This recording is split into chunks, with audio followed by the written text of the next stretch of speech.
हिअरिंगच्या वेळेला मान्य न्यायालयाने तशी परवानगी आपल्याला दिली होती। घराच्या आर्थिक व्यवहार, प्रॉपर्टीज इत्यादींच्या अनुषंगाने देखील आपल्या मनात भरपूर प्रश्न आहेत, त्याची मला कल्पना आहे। त्याबाबत मी सांगू इच्छिते की या प्रकरणामध्ये ईडीने दखल घेतलेली आहे।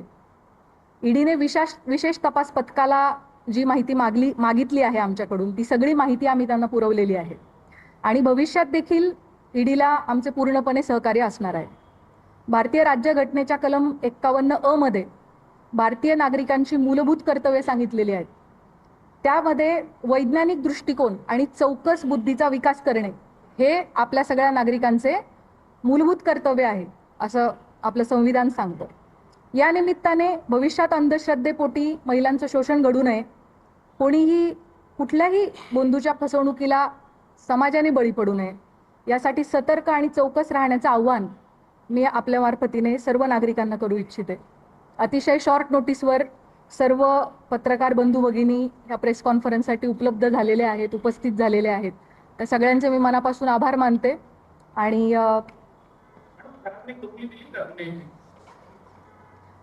मी जसं सुरुवातीलाच सांगितलं की या गुन्ह्यांच्या बाबतीमध्ये मला जी माहिती आपल्याला सांगणं शक्य आहे ती माहिती मी आपल्या समोर मांडलेली आहे।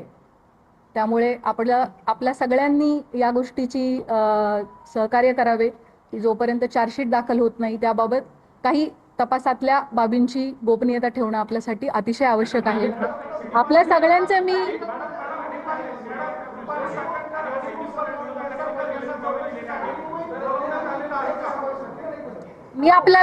मला वाटतं ह्या सगळ्या प्रश्नांची उत्तरं मी ऑलरेडी आपल्याला दिलेली आहेत।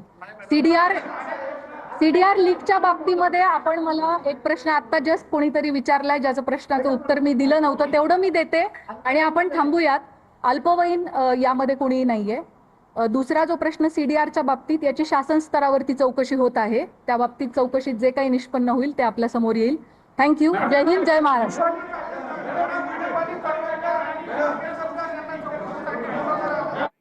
तर 17 मार्चला पहिल्या गुन्ह्याची नोंद झाली। 20 तारखेला एसआयटी कडे हा तपास आलेला आहे।